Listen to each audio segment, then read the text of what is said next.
1월 12일 월요일. 구겨진 수표. 한 강사가 많은 사람이 모인 세미나에서 갑자기 5만원짜리 지폐를 들어 보이며 물었습니다. 이 돈이 갖고 싶은 사람은 손을 들어 보십시오. 거의 모든 사람들이 손을 들었습니다. 그러자 강사는 그 지폐를 손으로 구기기 시작했습니다. 지금도 갖고 싶습니까? 사람들은 잠시 놀랐지만 여전히 손을 들었습니다. 이번에는 지폐를 바닥에 떨어뜨린 뒤 발로 밟아 더럽혔습니다. 그리고 다시 물었습니다. 그래도 이 돈을 원하십니까? 거의 동일한 손들이 다시 올라갔습니다. 강사는 미소를 지으며 말했습니다. 제가 아무리 구기고 짓밟아도 이 돈의 가치는 변하지 않습니다. 여러분의 삶도 그렇습니다. 때로 실패하고 실수하고 사람들에게 상처받아 바닥에 떨어질지라도 여러분의 가치는 절대로 줄어들지 않습니다. 우리 역시 인생 속에서 여러 번 넘어지고 깨어질 때가 있습니다. 그러나 하나님은 단 한 번도 우리를 포기하거나 가치 없는 존재로 보신 적이 없습니다. 우리가 어떤 상황에 있든 하나님은 말씀하십니다. 너는 내 것이라. 사람이 평가하는 기준이 아니라 하나님이 부여하신 가치가 우리의 진짜 모습입니다. 그러므로 어떤 모습의 나라도 귀하게 여기고 다시 일어나야 합니다. 오늘의 말씀. 너는 내 눈에 보배롭고 존귀하며 내가 너를 사랑하였은즉. 오늘의 만나. 하나님 안에서 당신의 가치는 결코 변하지 않습니다. 어떤 상황에서도 자신을 귀하게 여기십시오.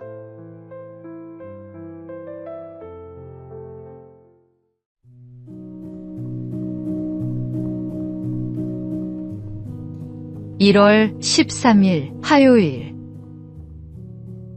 두 그루의 나무. 한 동산에 두 그루의 나무가 있었습니다. 하나는 키도 크고 가지도 무성했지만 다른 하나는 작고 연약했습니다. 작은 나무는 자신이 자라지 못하는 이유를 큰 나무 탓으로 돌리며 늘 불평했습니다. 나무 때문에 햇빛이 안 들어. 저 나무만 없다면 나도 잘 클 텐데. 어느 날 나무꾼이 동산을 지나가자 작은 나무는 속삭였습니다. 아저씨, 저 옆에 있는 큰 나무를 베어가세요. 정말 좋을 거예요. 나무꾼은 그 말에 큰 나무를 베어갔고 작은 나무는 기뻐했습니다. 그러나 기쁨은 오래가지 않았습니다. 그늘이 되어주고 바람을 막아주던 큰 나무가 사라지자 뜨거운 햇빛과 거센 바람이 그대로 작은 나무를 덮쳤고 곧 그는 쓰러지고 말았습니다. 우리 삶에도 이런 착각이 있습니다. 누군가의 존재가 부담스럽게 느껴질 때가 있지만 알고 보면 그 사람이 우리를 보호하는 바람막이였다는 사실을 나중에서야 깨닫습니다. 예수님은 우리의 연약함을 아시는 분이며 곁에서 지켜주는 든든한 큰 나무와 같은 분입니다. 그분이 계시기에 우리는 쓰러지지 않고 그늘 아래서 다시 힘을 얻습니다. 오늘의 말씀. 여호와가 너를 항상 인도하여 메마른 곳에서도 내 영혼을 만족하게 하며 내 뼈를 견고하게 하리니.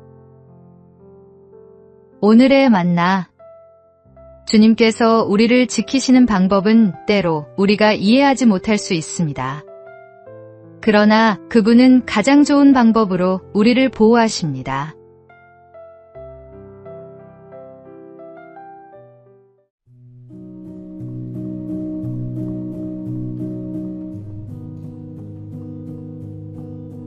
(1월 14일) 수요일. 오팔의 비밀. 한 보석 가게에서 있었던 일입니다. 손님 한 사람이 진열된 보석을 둘러보다가 한 보석을 가리키며 의아해했습니다. 겉보기엔 별로 특별해 보이지 않는데 왜 이렇게 비싼가요? 가게 주인은 대답 대신 그 보석을 조심스레 두 손에 담아 따뜻하게 감싸 주었습니다. 잠시 후 손을 펼치자 그 보석에서는 무지갯빛이 은은하게 퍼져나왔습니다. 그러고는 조용히 설명했습니다. 오팔은 따뜻함을 만나야 비로소 그 아름다움을 드러내는 보석입니다. 우리 주변에도 이와 같은 사람들이 있습니다. 따뜻한 마음을 기다리며 잠시 빛을 숨기고 있는 이들. 관심과 배려를 만나야 진가를 드러내는 귀한 존재들 말입니다. 혹시 우리는 차가운 눈빛과 바쁜 걸음으로 그들을 스쳐 지나고 있지는 않을까요? 오늘 하루 누군가를 보석처럼 빛나게 해보면 어떨까요? 거창할 필요도 없습니다. 따뜻한 한마디, 이해하는 눈길, 조용한 격려 한 번이면 충분합니다. 우리의 온기가 닿는 순간 그 사람 안에 숨겨진 빛이 놀랍도록 아름답게 드러날 것입니다. 오늘의 말씀, 새 계명을 너희에게 주노니 서로 사랑하라. 내가 너희를 사랑한 것 같이 너희도 서로 사랑하라. 오늘의 만나, 오늘 누군가에게 따뜻한 온기를 전하십시오. 당신의 사랑이 누군가를 빛나게 할 것입니다.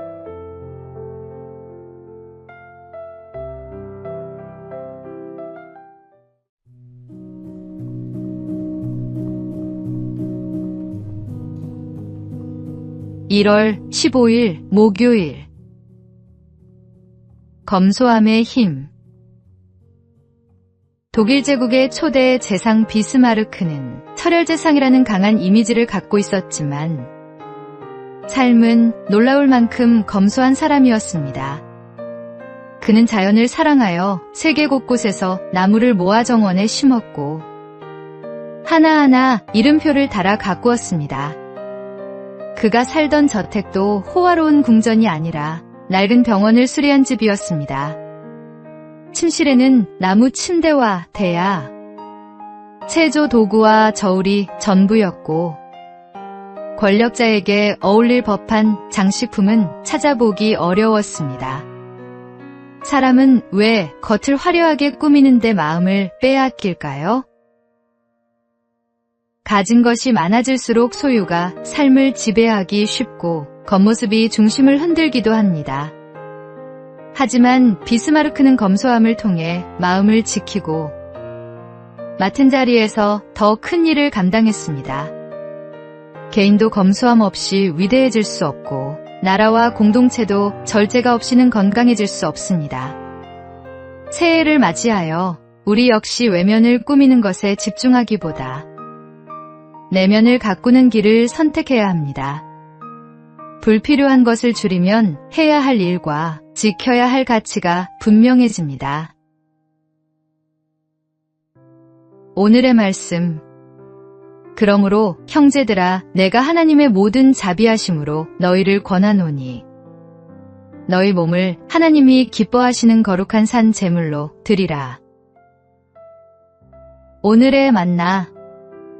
검소함은 단순히 적게 쓰는 것이 아니라 진정으로 중요한 것에 집중하는 지혜입니다.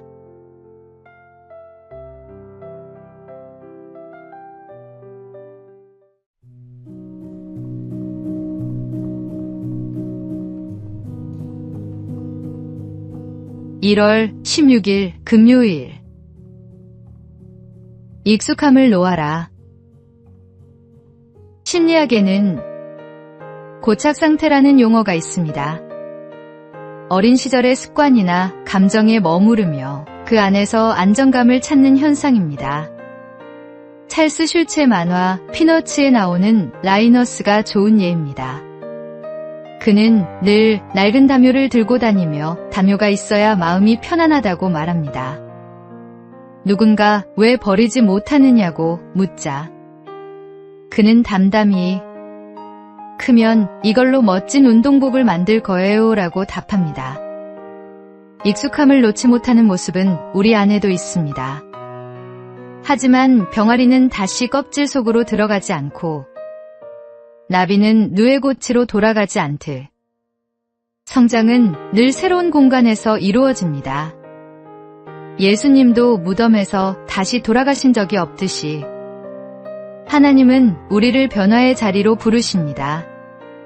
새해를 향해 다짐했음에도 며칠 만에 예전 습관으로 돌아가는 모습을 발견한다면 우리는 여전히 고착의 틀 속에 머물러 있는 것일지도 모릅니다. 새로워지기를 원한다면 익숙함을 붙잡던 손을 먼저 펴야 합니다. 고착 상태를 벗어나 날마다 새로움을 선택할 때 하나님께서 준비하신 변화와 희망이 열립니다. 오늘의 말씀. 그런즉 누구든지 그리스도 안에 있으면 새로운 피조물이라. 이전 것은 지나갔으니 보라 새 것이 되었도다. 오늘의 만나. 익숙한 옛것을 내려놓고 하나님께서 주시는 새로움을 받아들이십시오. 진정한 변화는 거기서 시작됩니다.